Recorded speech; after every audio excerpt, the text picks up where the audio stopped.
A very good morning everyone. I welcome you back in the e-learning program organized by Shri Vidyadeesh Vidya Sankul under the guidance of Dr. G.M. Sutaria sir. Today we are going to continue with subject SP and CC. We are going to start with part 2, that is SP secretarial practice. In that we will continue with our chapter number 1, that is issue of shares. Alright, in the previous class we have discussed the calls on shares. When the shares are not fully paid up, when they are being called in installments, they are called share calls. And those share calls, what is the procedure of share calls, and what are the duties of CS to be done while making the calls. So these are the things that we have discussed in the previous class. Now we have seen that if suppose somebody is not paying the share calls, अगर वो कोई time पे share calls पे नहीं कर रहा है, what we will do to them. As I told you in last class also that if suppose the shareholder is failed to pay the installments, okay, अगर shareholder installments पे नहीं कर पा रहा है, तो in that case what we will be doing, the company will be forfeiting their shares. Company क्या करेगी, उनके शेयर्स को forfeit कर देगी, मतलब उनके शेयर्स को अपने पास ले लेगी, उसको जब्त कर लेगी. ठीक है. So this is called share forfeiture. So let's read it and understand it. Now only 3 topics are left, and by the end of this class we are going to finish this chapter. So homework, listen up very carefully that in each and every class of SP and CC, your homework will be the question answers and exercise work which is related to the topic which is being taught. जैसे कल calls on shares के बारे में पढ़ा था, तो उसके related जो भी question answers है, they are to be done. Okay. Same way आज तो chapter complete हो जाना है, मतलब पूरी fair book आज lesson number 1 part 2 का complete हो जाना चाहिए without fail. And this is your 12th standard. तो होमवर्क को अभी थोड़ा सीरियसली ले लेना. लास्ट टाइम जैसे हो रहा था वैसे इस बार बिल्कुल भी नहीं होने वाला है. Okay. Share forfeiture. Shares on which call money is not received are forfeited by company. जो शेयर्स के ऊपर कंपनी को कॉल मनी नहीं मिलता है, वो शेयर्स क्या हो जाते हैं, कंपनी उसको फॉरफिट कर देती है. ओके. मीनिंग अगेन देखो, मीनिंग और डेफिनेशन दोनों दिए हैं. तो when you are being asked meaning you can use your own words, but when you are being asked to write definition, तो definition should be the words which are being mentioned here. Alright. So make sure that you take care in such things. Okay. Meaning में क्या लिखा है, amount forfeited on shares on which call money is not received is known as share forfeiture. Amount forfeited on shares on which call money is not received. जब आपको call money receive नहीं होगी तो उसको अमाउंट हम लोग forfeit कर देंगे, which is known as share forfeiture. तो वो शेयर्स हो जाते हैं forfeited शेयर्स. ठीक है. अभी डेफिनेशन में भी वर्ड टू वर्ड जाना पड़ेगा. सेम वे वही वर्ड्स आएंगे जो सेम वही वर्ड्स यूज़ करने हैं जो आपको ऑलरेडी इसमें लिखे हुए हैं. Alright. So what is the definition says. Share forfeiture is the process by which the director of company cancels the membership of the shareholders. क्या करते हैं डायरेक्टर्स, शेयर होल्डर्स के मेंबरशिप को कैंसिल कर देते हैं. And remove the names of shareholders from the list of members. और उनका नाम शेयर होल्डर्स के मेंबर्स के लिस्ट में से हटा देते हैं. और non receipt of call money as asked by the company ने उनसे कॉल मनी मांगी और वो उनको पे कर पाए नहीं, तो उनका नाम मेंबरशिप में से हट जाता है. Because the shareholders are obliged, उनकी ये ऑब्लिगेशन है कि आपको अगर फुली पेड जब शेयर्स नहीं ले रहे हो, आप इंस्टॉलमेंट पे शेयर ले रहे हो, तो यू आर लायबल टू पे such installments. If you have not paid such installments, then you will be your shares can be forfeited, your name as a members can be removed, your voting rights can be removed. So all such rights which you enjoy being an owner of the company, you totally your rights will be removed. So what is written, यहाँ पे जो words लिखे हैं, again I am saying, जो definition में जो words लिखे हैं वही वर्ड्स आपको लिखने रहेंगे. Share forfeiture is a process by which the director of company cancels the membership of shareholders and remove the name of shareholders from the list of members on non-receipt of call money as asked by company in accordance with the statutory procedure laid down in articles of association। ये सब कब हो सकता है? जब आपने articles of association के और इवन कंपनीज एक्ट के सारे आपने रूल्स एंड रेगुलेशन फॉलो करें और फिर भी आपको शेयर होल्डर पैसे नहीं दे रहा है अपने शेयर्स के, then you are you have the right that you can just simply forfeit their shares। Share forfeiture is disciplinary action. It can be asked in your exam that it is share forfeiture is a dash action taken by the directors against a company against non-payment of the shares. So you have to write it as disciplinary action। ये punishment जैसे देते हैं, it's kind of disciplinary action, okay, because it's an punishment or non-payment of the share call amount, right? तो ये एक underline कर देना that it could be asked, okay, it's a disciplinary action, it could be asked in 1 marks taken by director against non payment। क्यों लिया जाता है ये disciplinary action? on non payment of the shares, okay। Articles of association articles of the company must authorize for this forfeiture of the share। तो कोई भी चीज़ जो internally होती है, अगर शेयर्स के कॉल्स भी मंगाने हैं तो वो आर्टिकल्स ऑफ एसोसिएशन आपको परमिट करता होना चाहिए। अगर आप उसके शेयर्स फोरफिट करना चाहते हो तो उसके लिए भी आपका आर्टिकल्स ऑफ एसोसिएशन परमिट करना होना चाहिए, otherwise you can not forfeit the shares। So if such provision is not there in the articles of association, then you need to alter your articles of association। Alright, so this is disciplinary action and it is being done when on non-payment against non-payment, okay। Who can do this? Only board of directors, nobody else can do such things, okay। And where the procedure where the provision should be there? In the articles of association, okay। So this is the meaning of share forfeiture।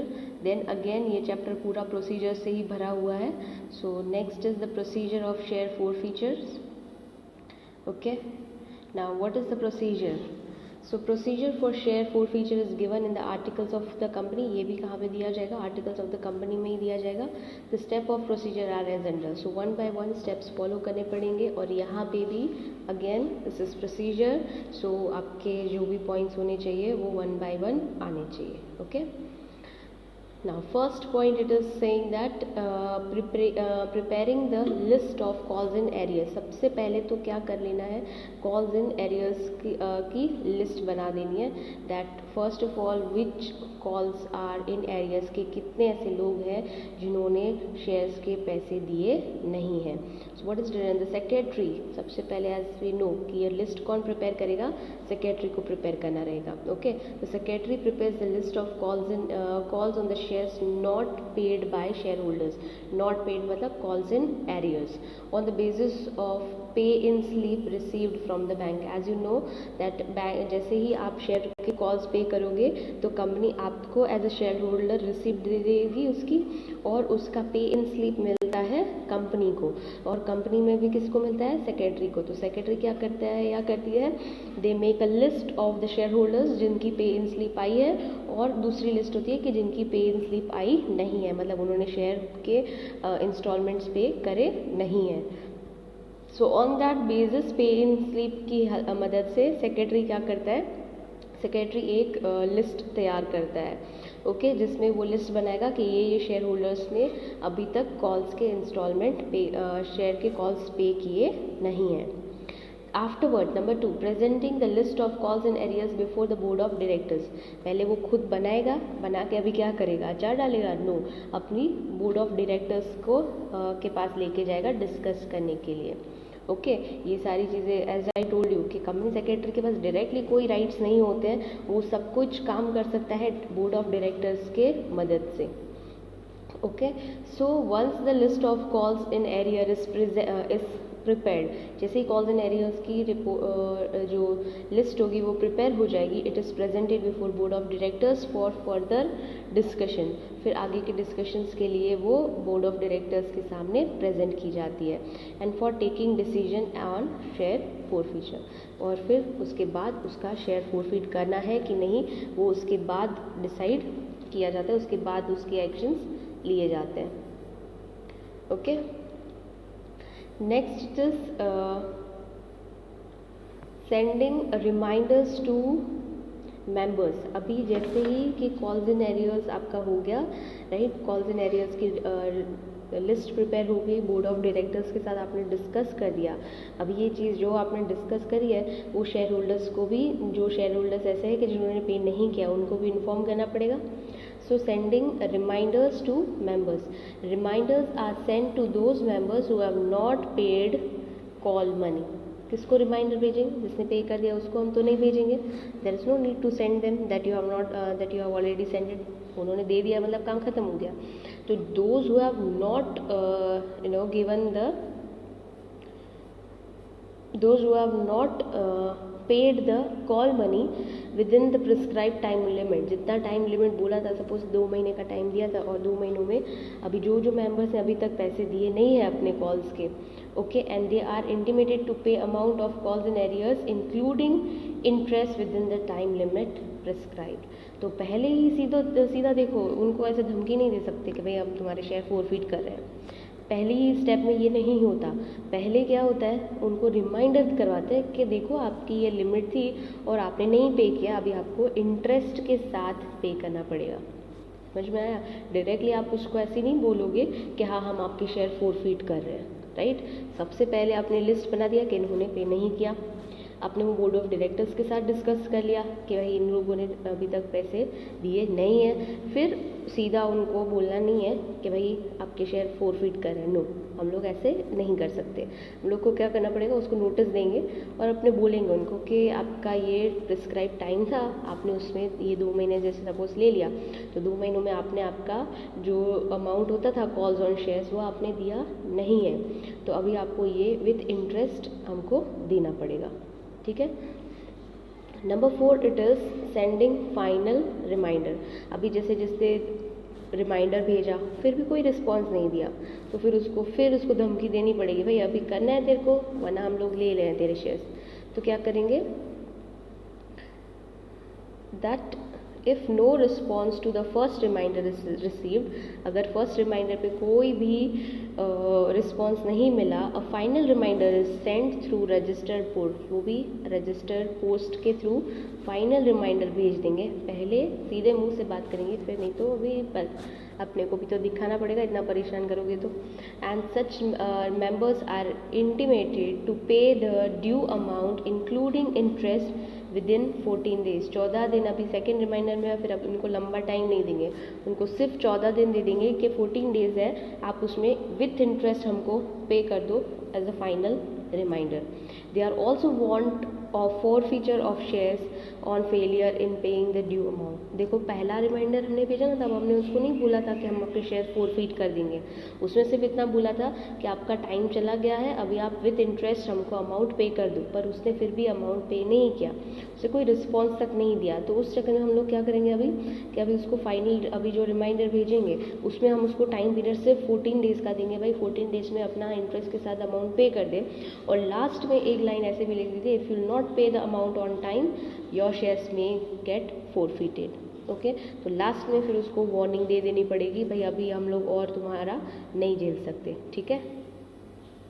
Number 5, it is resolution of share forfeiture. अभी जैसे उसने second reminder का भी कोई तुमको जवाब दिया नहीं, ठीक है, तो फिर अभी सीएस को क्या करना पड़ेगा, बोर्ड ऑफ डायरेक्टर्स के साथ फिर से मीटिंग करनी पड़ेगी कि भाई लोग कोई रिस्पॉन्स दे नहीं रहे, 14 दिन ख़त्म हो चुके हैं। तो फिर बोर्ड ऑफ डायरेक्टर्स भी रेजोल्यूशन पास कर देंगे कि हाँ चलो अभी इनका कोई रिस्पॉन्स नहीं है, तो हम लोग ये शेयर्स को फोरफीट करते हैं। Let's read it. Shares of those members who do not pay the amount of calls within 14 days of are forfeited by passing a resolution in the meeting of board of directors, board of directors की meeting में अगर 14 दिन के बाद भी उन्होंने पैसे नहीं दिए, 14 दिन के बाद भी उन्होंने कोई रिस्पॉन्स तक नहीं किया, पैसे तो नहीं दिए पर रिस्पॉन्स भी नहीं किया, कई बार ऐसा भी होता है कोई पे नहीं कर पाता है तो वो रिक्वेस्ट करता है या फिर शो कॉज नोटिस देता है कि भाई मेरा घर चेंज हो गया था, मैंने एड्रेस अपडेट नहीं किया था तो मुझे पता ही नहीं था कि आपने मुझे नोटिस भेजे हैं, ठीक है। तो ये सारी चीज़ें हो सकती है, तो that is valid, you know. तो डायरेक्टर्स अगर उनको जेन्यून लगेगा तो फिर वो अब यू नो उनका ये फोरफीचर वेव कर सकते हैं कि रोक सकते हैं कि हाँ इनका जेन्यून रीज़न था, पर उसकी तरफ से कोई रिस्पॉन्स ही नहीं आया तो फिर ऐसे केस में तो क्या हो जाएगा, बोर्ड ऑफ डायरेक्टर्स भी रेजोल्यूशन पास कर देंगे और simply they have to forfeit their shares. Okay, next is sending notice of share forfeiture. उसके बाद फोरफीचर की नोटिस दे देनी पड़ेगी। Secretary send notice of share forfeiture on the basis of the resolution passed in the meeting of board of director, and a copy of resolution of share forfeiture is also enclosed the notice and members are intimated to surrender the share certificate to the company. देखो shares जब issue होते हैं, पहले physical shares issue होते थे, nowadays दिया ई file issue होती है, राइट, कि अभी पूरा इलेक्ट्रॉनिकल हो गया है, पहले फिजिकल शेयर्स होते थे। तो जो भी शेयर्स होल्डर्स होते थे उनको फिजिकल शेयर्स के साथ उनको शेयर सर्टिफिकेट मिलता था। शेयर सर्टिफिकेट क्या होता है, that shows that you are the owner of the these shares, you are the owner of such company. तो जो भी शेयर होल्डर्स होते थे उनको शेयर्स के साथ शेयर सर्टिफिकेट मिलता था। Okay, that share certificate is the proof that you are holding the shares, ठीक है। सो अभी क्या करेंगे, secretary sends notice of share forfeiture on the basis of resolution pass, जिस हिसाब से रेजोल्यूशन पास हुआ है उसके अकॉर्डिंग वो नोटिस भेजेगा, ओके। और उस रेजोल्यूशन की copy of share forfeiture is also enclosed in the notice. और जो रेजोल्यूशन में हमने डिसाइड किया कि हाँ कि इनका शेयर फोरफीट करना है, तो वो नोटिस के साथ ये रेजोल्यूशन बोर्ड ऑफ डायरेक्टर्स की मीटिंग में जो पास हुआ कि हाँ ये शेयर्स फोरफीट कर दो, तो वो भी अटैच किया जाता है कि वो बताते हैं कि हाँ हमारे बोर्ड ऑफ डायरेक्टर्स ने भी ये ऑर्डर दिया है कि आपके शेयर्स अभी फोरफीट कर देने पड़ेंगे। समझ में आया? सो इस तरीके से, और उनको बोलना पड़ेगा कि अभी आपके जो शेयर सर्टिफिकेट है वो सरेंडर कर दो, हमको वापस कर दो, ठीक है। Now next is issuing public notice. अभी ये जो शेयर्स हैं, अभी कोई मेंबर बहुत स्मार्ट निकला, उसको पता है मेरे शेयर फोरफीट होने वाले हैं, तो उसने क्या किया, शेयर्स किसी और को बेच दिए। Very smart people, no. तो उनको स्मार्टनेस को रोकने के लिए कंपनी क्या कर देती है, इशू पब्लिक नोटिस इशू कर देती है। The secretary gives public notice in the newspaper indicating serial numbers of share forfeited, so no transaction is carried out on such shares. तो कंपनी क्या कर देती है, वो शेयर्स के सीरियल नंबर्स को पब्लिकली इशू कर देती है कि ये शेयर्स हम लोग फोरफीट कर रहे हैं, तो कोई भी ये शेयर्स खरीदेगा या बेचेगा नहीं। अगर आप खरीदोगे तो हमारा आपको कोई भी राइट्स मिलेगा नहीं, हमारी तरफ से कोई आपको बेनिफिट्स मिलेंगे नहीं। So this action is being done by CS। Number 8, it is making entries in the register of members. Okay, notice जैसे ही publicly दे देते हैं, after giving a public notice, the secretary makes entries in register of member regarding share forfeiture and the names of members whose shares are forfeited and are cancelled from the list. जैसे अगर shares उसके forfeit हो चुके हैं तो obviously उसकी कोई membership अभी रहेगी नहीं, और membership नहीं रहेगी तो record में उसका नाम रखने की भी कोई ज़रूरत है नहीं। समझ में? So these are the 8 points which are called the procedure of share forfeiture. So पहले क्या करेंगे, पहले कॉल्स एंड एरियर की लिस्ट बनाएंगे। लिस्ट बनने के बाद वो बोर्ड ऑफ डायरेक्टर्स की मीटिंग में डिस्कस होगा, ओके। और उसके बाद उसको sending the reminder to the member, पहला रिमाइंडर भेजेंगे। पहले रिमाइंडर में कोई रिस्पॉन्स नहीं आया तो फाइनल रिमाइंडर भेजेंगे, और फाइनल रिमाइंडर में भी हम उसको क्या भेजेंगे, 14 डेज़ का नोटिस पीरियड भेज देंगे, और वो भी रजिस्टर्ड पोस्ट के थ्रू ही अपने नोटिस उसको भेजेंगे। और उसके बाद उसको बोलेंगे भाई 14 डेज़ में तेरा शेयर क्लियर कर दे अमाउंट, नहीं तो विथ इंटरेस्ट। और लास्ट में उसको वार्निंग भी दे देंगे कि अगर नहीं करेगा तो हम तुम्हारे शेयर्स क्या करेंगे, फोरफीट कर सकते हैं, ओके। फिर फाइनल रिमाइंडर भेज दिया, फिर रिजोल्यूशन फिर भी कोई रिस्पॉन्स नहीं आया, फिर रेजोल्यूशन पास हो जाएगा बोर्ड ऑफ डायरेक्टर्स की मीटिंग में कि भाई अभी इनके शेयर्स फोरफीट कर दो। रेजोल्यूशन भी पास हो गया, फिर उसको सेंड नोटिस भेज देंगे, नोटिस के साथ वो रेजोल्यूशन भी भेजना रहेगा। इसीलिए अगर कभी भूल भी जाओ ये पॉइंट्स तो याद रखना कि पहले रेजोल्यूशन पास होगा, उसके बाद फाइनल नोटिस जाता है। क्यों? क्योंकि उसमें वो नोटिस में भी हम रेजोल्यूशन को ऐड करते हैं। ओके, जैसे ही रेजोल्यूशन के साथ उसको नोटिस दे दी, फिर हम पब्लिकली भी अनाउंस कर देंगे लोगों को, ताकि लोग कोई बेवकूफ़ ना बने, और इसीलिए उसकी पब्लिक नोटिस भी दे देंगे न्यूज़पेपर में। न्यूज़पेपर में नोटिस दे दी, अभी सब काम ख़त्म हो गया, शेयर फोरफीट हो चुके हैं, और फाइनली हम लोग उस मेंबर का नाम मेंबर रजिस्टर ऑफ मेंबर में से निकाल देंगे। So this is the procedure. अगर तुम एक उसको नॉर्मल ऐसे ना कि पॉइंट्स वाइज ना याद रखो, बल्कि तुम उसको ऐसे याद रखो कि ये प्रोसीजर तुम खुद कर रहे हो, you are doing it on your own self, right? So you would be doing it very nicely. तुमको पता चल गया है अभी कि कैसे करना है। पहले बोर्ड ऑफ डायरेक्टर्स से बात करनी, पहले लिस्ट बनानी है, फिर डायरेक्टर से बात करनी है, एक नोटिस भेजना है, दूसरा नोटिस भेजना है, रेजोल्यूशन पास करना है, फिर लास्ट फाइनल उसको नोटिस दे देना है कि हाँ भी तेरे हो गए शेयर्स फोरफीट, फिर उसके बाद न्यूज़पेपर में ऐड दे देनी है, फिर उसके बाद नाम उसका रजिस्टर में से हटा देना है। तो अगर उस वे में भी याद रखोगे तो you can easily learn this procedure without making a single mistake. और ये प्रोसीजर तुमको 5 मार्क्स में आ सकती है in your exam, board exams also. Understood? Okay, so now moving ahead, now duties of the secretary regarding share forfeiture.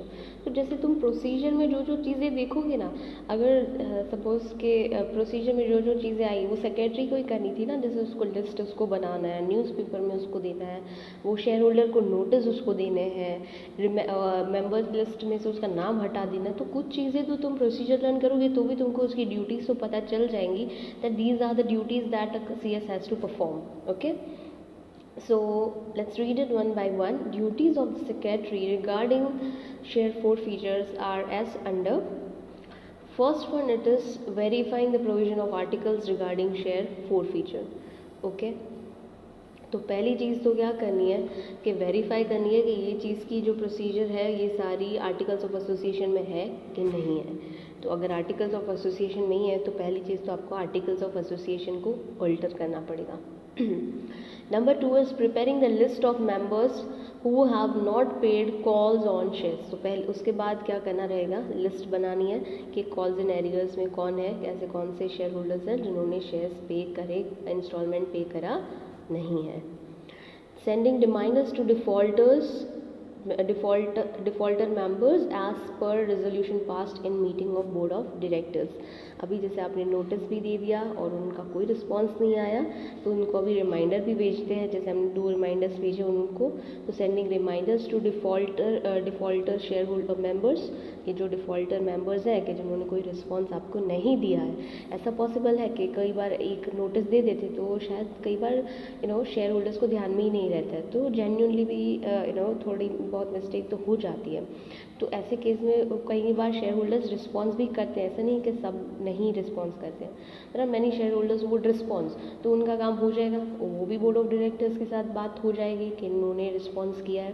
पर कई बार mostly ऐसा होता है कि वो अगर रिस्पॉन्स नहीं करते तभी तो डिफ़ॉल्टर्स में आएंगे, राइट। तो sending reminder to defaulter members as per resolution passed in meeting of board of directors, तो उनको भी रिमाइंडर भेजना पड़ेगा जैसे कि बोर्ड ऑफ डायरेक्टर्स ने बुलाया। Number 4 is sending final reminders to members who have not paid the calls in arrears even after sending the first reminder. Sending final reminders to members who have not paid calls in arrears sorry। तो पहला reminder भी CSE भेजेगा, final reminder भी CSE भेजेगा, even arrears even after sending the first reminder के बाद भी as such कि तब हमने उनको धमकी नहीं थी कि हम आपके शेयर फोरफीट कर देंगे, तब हमने सिर्फ उनको इतना बोला था कि पे कर दो बट उसका इंटरेस्ट तुमको लगेगा। पर अभी वाले में तो हमने 14 दिन का नोटिस भी दे देना है और उनको बता देना है कि भाई अगर नहीं पे करोगे तो we are going to forfeit.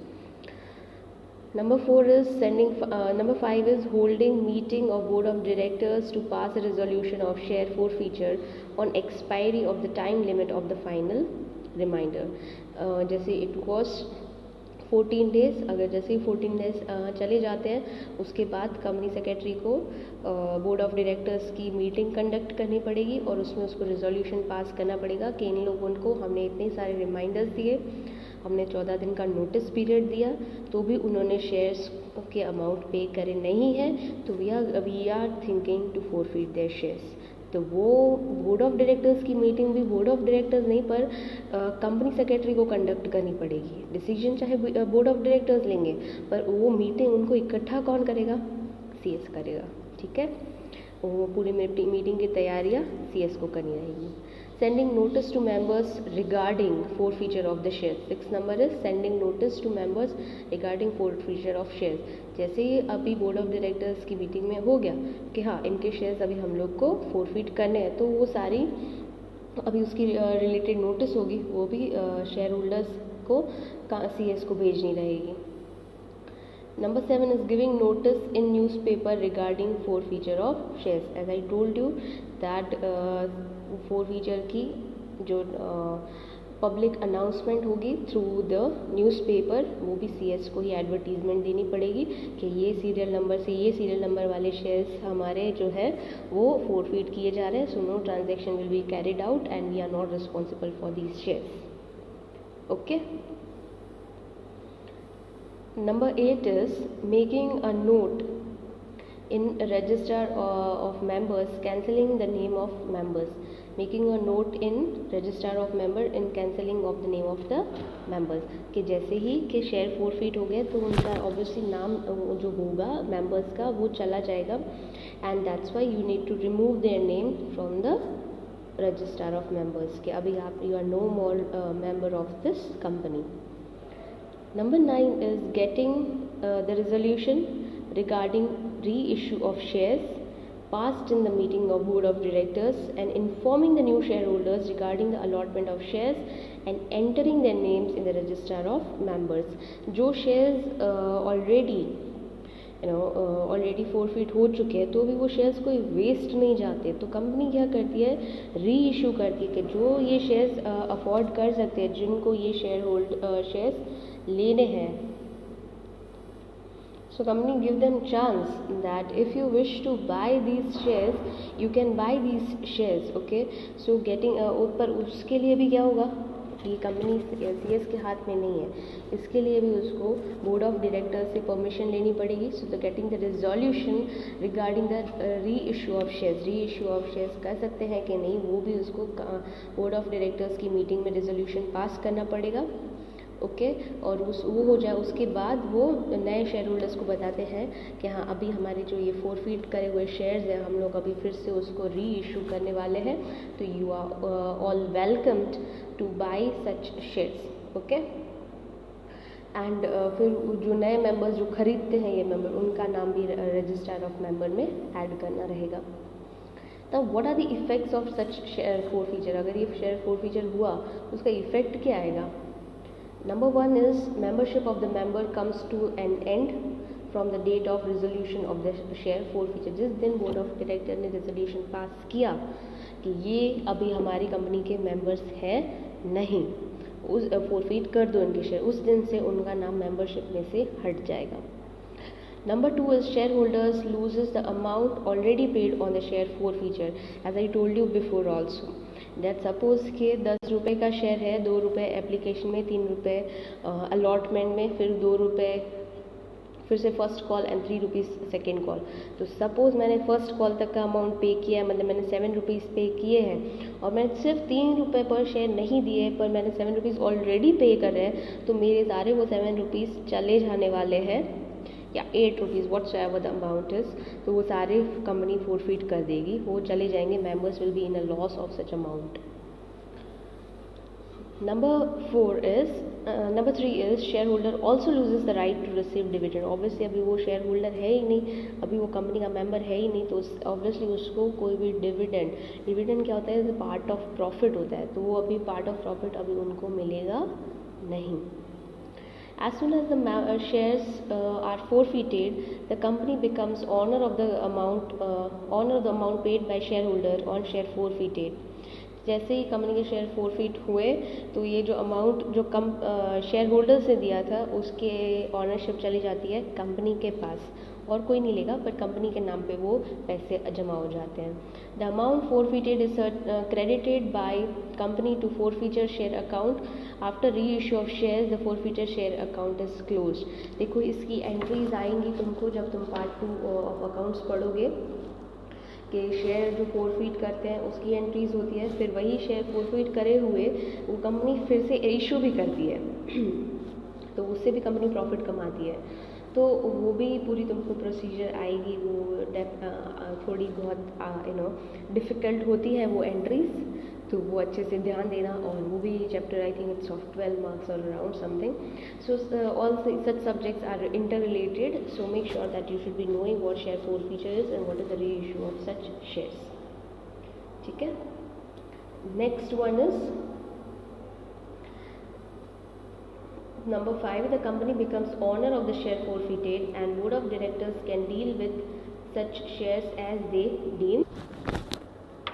So the company वो शेयर्स की ऑनर हो जाती है जो फोरफिट करे हुए शेयर, तो वो बोर्ड ऑफ डायरेक्टर्स की मदद कंपनी के board of directors can deal with such shares the way they wish to. If they wish to reissue the shares they can reissue. If they do not wish to reissue the shares it is all up to them. Or if they want to issue it on the discount rate, or if they wish to issue it on the premium rate, तो वो सब वो decide कर सकते हैं, तो they have such rights. On forfeiture of shares, share capital of the companies is reduced and the company can reissue the share forfeited. Okay, on forfeiture of the shares, share capital reduce हो जाएगी क्योंकि इतने amount के share अभी company में कोई record है ही नहीं, वो नाम रिमूव हो चुके हैं, तो शेयर कैपिटल रिड्यूस हो जाती है. तो वो शेयर कैपिटल को बैलेंस लाने के लिए कंपनी वो शेयर जो फोरफिट किए होते हैं वो उसको री इशू कर सकती है. ठीक है. So these are the effects of share forfeiture topic gets over. Now what you can do is you can pause the video and you can simply write the answers which are being related to share forfeiture from the textbook, from the exercise I would say. Next topic it is surrender of shares. Okay, what if you wish to surrender the share. अभी क्या होगा कि अभी मैं तुमको खुद से ही, या तो तुमने मुझे फोर्सफुली बोला है या तो मैं खुद से ही अपने शेयर सरेंडर कर देती हूँ, मतलब तुमको दे देती हूँ वापस. शेयर तो नहीं पर शेयर सर्टिफिकेट. देखो शेयर इशू होता है ना, तो एज आई टोल्ड यू कि उसको वो as a ownership, part of ownership, जब फिजिकल शेयर्स इशू होते हैं कि अभी ऑनलाइन हो चुका है सब, पर पहले शेयर फिजिकली बेचे जाते थे, तो उसका प्रूफ क्या है that you are the owner of the shares. that share certificate, you are being issued with share certificate जिसमें आपका नाम लिखा होगा. Suppose it's Anjali Saithya is written and Anjali Saithya is having shares of this and this company and this amount. So this certificate shows that I am the owner of this company. Okay, so let's read it. Surrender of share means returning the share certificate to the company. Company को उसी के share का certificate आप return कर रहे हो, that is surrender. This concept is applicable to physical certificate of shares only. Online है तो फिर वो सरेंडर नहीं करते, वो कैंसिल हो जाते हैं, उसको सरेंडर वापस लेने जाने की कोई ज़रूरत नहीं पड़ती है, वो सिस्टम में से हटा दो तो ख़त्म हो गई बात. पर फिजिकल होता है शेयर तो फिर उसको आपको देने जाना पड़ेगा. ठीक है. So that is surrender of shares कि when you are giving your shares back. पर अभी ऐसी कौन सी सिचुएशन आ जाती है कि अपने शेयर सरेंडर करेंगे. So this is very important. Circumstances of share surrender, ये आ सकता है एग्जाम में, बहुत बार आया भी हुआ है बोर्ड में. So you can make a tick mark on circumstances of share surrender. ये बहुत important है. So make sure that I'm very bad in making these notes, so just make sure you do it. So first one, it says that when share certificates are toned, अगर share certificate tone हो जाएगा, मतलब फट चुके हैं तो अगर वो भी जैसे पुराने नोट कैसे फट जाते हैं, थोड़े पतले हो जाते हैं, तो अगर इन दैट केस उनको सरेंडर करने रहते हो और उसके बदले फिर कंपनी को अप्लाई करते हैं कि हमको नया शेयर सर्टिफिकेट दो. ओके, तो first situation is when the certificates are torn. Number 2 is when share certificates become illegal. अब अगर वो इलीगल है, वो प्रूफ हो चुका है कि ये अभी इलीगल है क्योंकि उसने पहले से ही कोई एक्ट वायोलेट करके ये सर्टिफिकेट इशू हुए हैं। ओके, किसी भी एक्ट का, कंपनीज एक्ट या सेबी एक्ट या कॉन्ट्रैक्ट एक्ट, उसके खिलाफ है ये, उसके टर्म्स एंड कंडीशंस फुलफिल किए बिना ये शेयर्स इशू करे हैं, स्पेशली कॉन्ट्रैक्ट एक्ट, तो फिर ये ऑलरेडी इलीगल कहलाएगा। तो वो इलीगल शेयर्स तो आपको सरेंडर करने पड़ेंगे। When there is no space left to record an entry of share transfer, अगर ट्रांसफ़र उनको करने के लिए कोई स्पेस ही नहीं बची है उसमें, तो फिर भी आपको ये शेयर सर्टिफिकेट सरेंडर करने पड़ेंगे क्योंकि now you are not able to transfer it. Already बहुत ट्रांसफरशिप हो चुकी है, you don't have space for the new transferer, right? So that's why also the shares can be surrendered. Okay, certificate can be surrendered.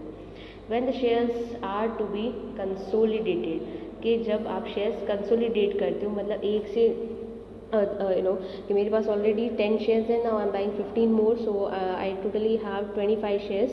सो मुझे ये 10 shares जो अभी मैंने पहले थे, तो वो शेयर सर्टिफिकेट मैं दे दूंगा या दे दूंगी, and they will be issuing me the new share certificate which will carry 25 shares in my account. Okay, तो जब कंसोलिडेट करने हैं मुझे शेयर्स, तो तब भी शेयर सर्टिफिकेट मुझे सरेंडर करना रहेगा।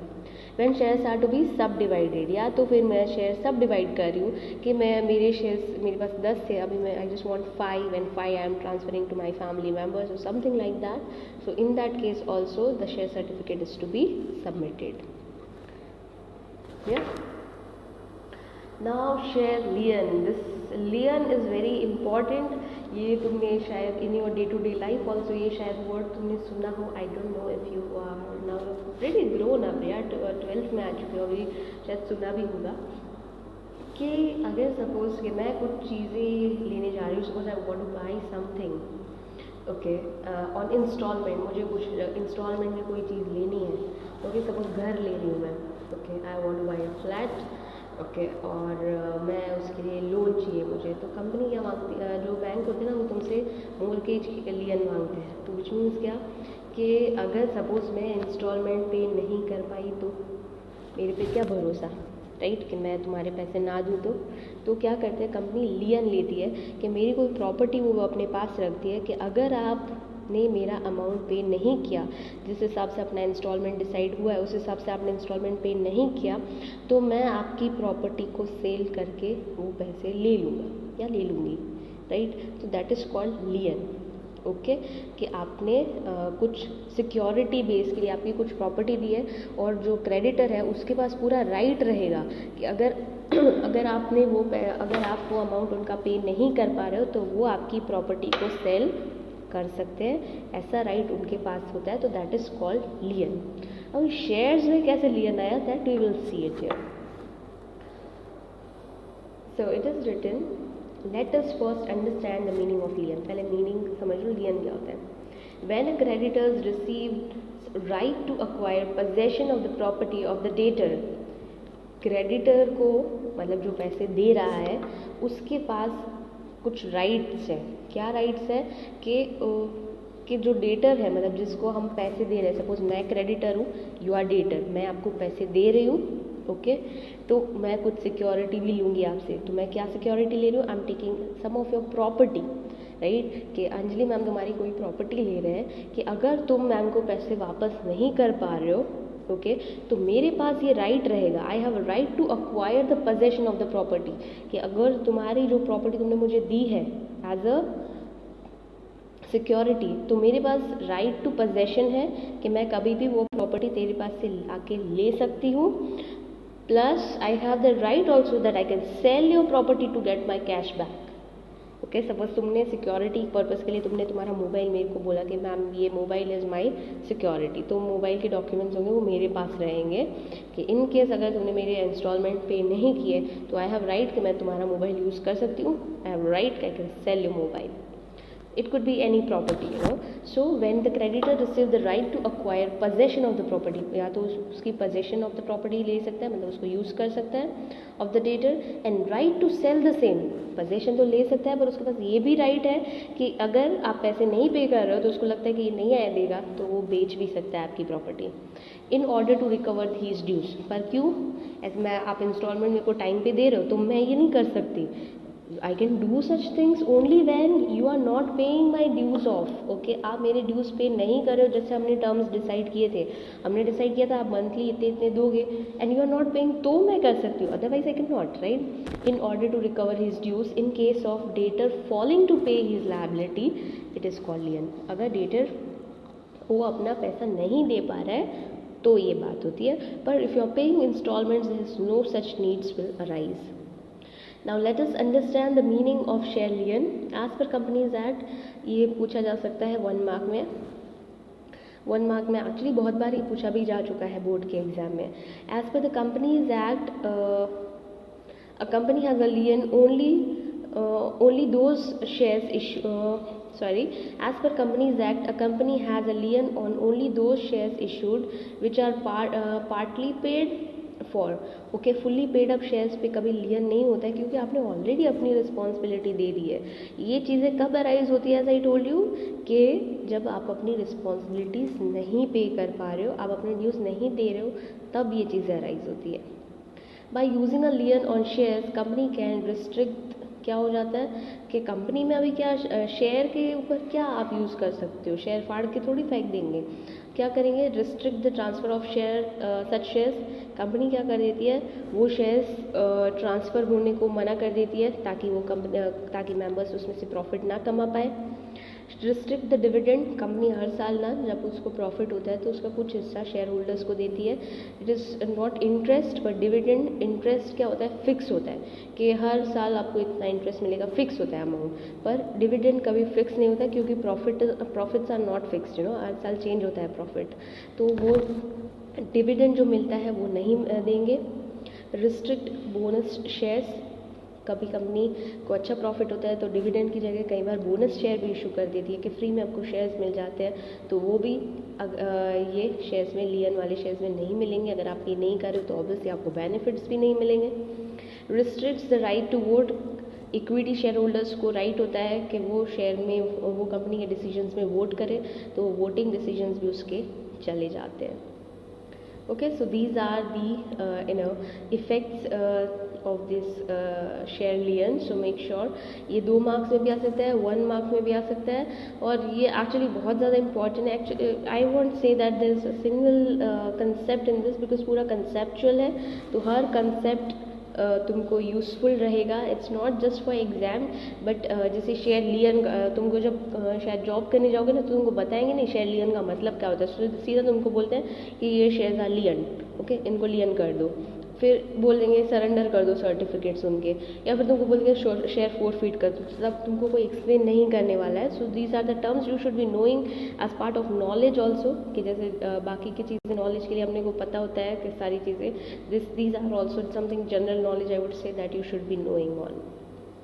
Coming to the last topic, that is share dividend.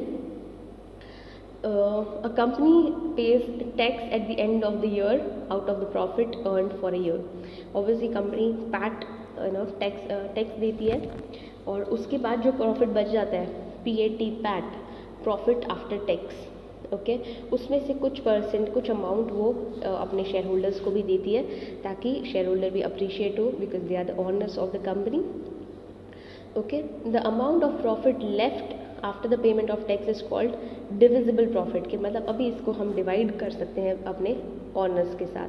तो जो टैक्स प्रॉफिट आया, प्रॉफिट में से जो टैक्स पे करना था गवर्नमेंट का कर दिया, अब जो पैसे बच गए ये हमारा एक्चुअल प्रॉफिट है. Okay, and that is called divisible profit. Exam में आ सकता है व्हाट इज डिविजिबल प्रॉफिट. तो profit which is being left over after paying tax to the government.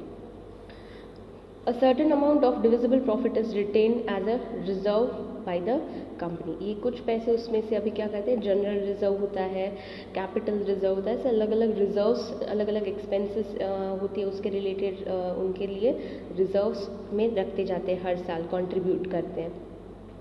The remaining profit is distributed among share holders, कि general reserve रख दिया या फिर अदर्स रिजर्व्स रख दिए, बैड डेट रिजर्व रख दिया, क्योंकि बिजनेस बड़े होते हैं तो उनमें अनसर्टेनिटी भी बड़ी होती है, तो वो एकदम से आएगी अनसर्टेनिटी तो हम फेस नहीं कर पाएंगे, इसीलिए कंपनी हर साल थोड़ा थोड़ा अमाउंट पहले से ही उस अनसर्टेनिटी के लिए रख देती है, ताकि जब एक्चुअल लॉस आए तो बहुत इतना नहीं इफेक्ट करे, you can use such reserves. और सपोज के अनसर्टेनिटी नहीं आती है तो हम लोग को कोई प्रॉब्लम ही नहीं है, तो अपना प्रॉफिट ही है। The remaining profit is distributed among share holders and it is called dividend. तो वो उसके बाद जो शेयर होल्डर्स रिजर्व्स के बाद भी जो प्रॉफिट बच जाता है उसको बोलते हैं डिविडेंड, वो शेयर होल्डर्स को मिलता है। दस डिविडेंड मीन्स, अभी ये इसकी डेफिनेशन है, सो make sure that you should be making a note of it. Okay, the share of divisible profit distributed by company among its shareholders on the basis of paid up share capital on share held by them in the form of cash or share और in any other form. कई बार company क्या होती है, वो पैसे cash में नहीं देती है, उनकी जगह बोनस शेयर इशू कर देती है या राइट शेयर इशू कर देती है, मोस्टली बोनस शेयर इशू होते हैं फ्रॉम प्रॉफिट। सो ऐसे केस में उसको बोलते हैं डिविडेंड। कई बार कैश देती है, कई बार कोई अदर उनको फैसिलिटी दे देती है, तो that is called dividend. The share of divisible profit, जो डिविजिबल प्रॉफिट होता है उसका कुछ share bye the company among its share holders, किस में डिस्ट्रीब्यूट होता है, among the share holder, basis on what, उन्होंने कितना पेड अप अमाउंट किया है, कि उनकी पेड अप कैपिटल कितनी है, तो उसके अकॉर्डिंग उनको प्रॉफिट मिलता है। Here it is important to note that the Indian companies act dividend can be paid only in cash. Companies act पर ऐसा बोलता है कि डिविडेंड सिर्फ और सिर्फ कैश में ही पे करना चाहिए। Okay, dividend can be of two types, interim dividend and final और एनुअल डिविडेंड। इंटरिम डिविडेंड क्या होता है कि जो साल के बीच में अगर कंपनी को बहुत अच्छा प्रॉफिट होता है ना, तो इंटरिम डिविडेंड इशू कर देता है। कंपनी इस साल बहुत प्रॉफिट करी है, तो जो उनका प्रॉफिट ना एवरी क्वार्टर कैलकुलेट होता है, तो अभी देख रहे हैं कि 2 क्वार्टर से अच्छा प्रॉफिट आ रहा है, तो कई बार इंटरिम डिविडेंड भी डिस्ट्रीब्यूट कर देते हैं। और फाइनल और एनुअल डिविडेंड मतलब क्या, वो साल के एंड में जो प्रॉफिट निकलता है उसके बाद जो डिविडेंड इशू होता है उसको बोलते हैं फाइनल और annual dividend. So interim dividend is paid semi-annually during a year. Semi-annual आधे ईयर में. Final or annual dividend is paid at the end of the year out of the profit for the year. Okay. Dividend is paid to equity shareholders as well as to preference shareholders. दोनों को दे सकते हैं, equity और preference shareholders को, दोनों को। पर पहले preference shares वालों को interest दिया जाता है अगर prescribe किया है तो। Dividend paid on preference share at a fixed rate of dividend before paying dividend to equity share is called preference dividend. पहले preference नाम जैसा है वैसे ही उसका काम है, preference तो मतलब पहले उसको ही preference दिया जाएगा, तो उसको बोलते हैं preference dividend। और वो equity shareholders के बारे में बचेगा ना पैसा तो मिलेगा, पर पहला preference तो हम किसको देते हैं, preference shareholders को। Okay? As per the provision of Companies Act, preference shareholders have prior rights over equity shareholders in terms of receiving dividend. पहला राइट तो भाई preference share, preference है तो preference देना पड़ेगा। इक्विटी क्योंकि मालिक को लास्ट में मिलते हैं, ये लोग क्या है उधार वाले, तो इनको पहले राइट्स मिलते हैं, और अपने ऑनर्स है तो ऑनर्स को लास्ट में मिला जाता है। Therefore, preference dividend is paid first, and the board of directors recommends how much of the remaining divisible profit can be distributed as equity dividend. तो उनको देने के बाद बोर्ड ऑफ डायरेक्टर्स देखते हैं कि कितना पैसा बच गया है, और उसके बेस के ऊपर इक्विटी शेयर होल्डर्स को भी डिविडेंड दिया जाता है। The equity dividend recommended by board of directors is approved by shareholder in annual general meeting of the company.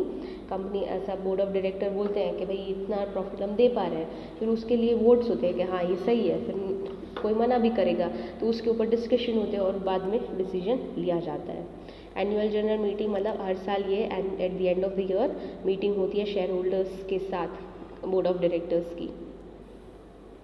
The equity dividend recommended by Board of Directors is approved by shareholders in annual general meeting of the company.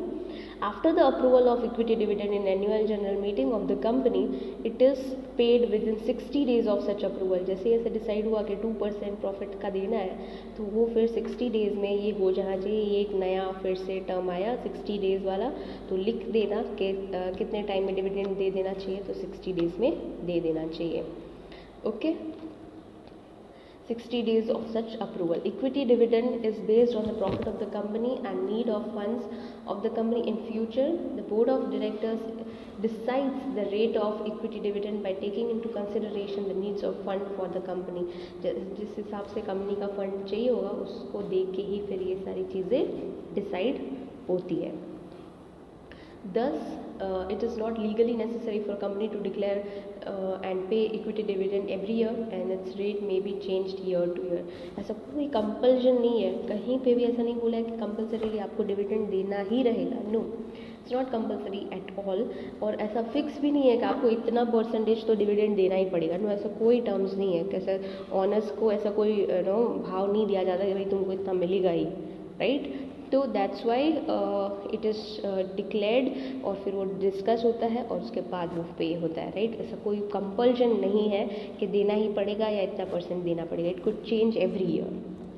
ठीक है. So this is our chapter number 1 is over of the first chapter we have got over.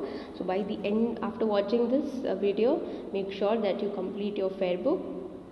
And tomorrow we will start with the next chapter, chapter 2 of part B. So up till this we are keeping everyone. Thank you for watching and have a nice day ahead. Make sure you do homework and complete your fair book. The first lesson की fair book अभी complete हो जानी चाहिए and it should be mailed up. Okay, thank you. Have a nice day ahead.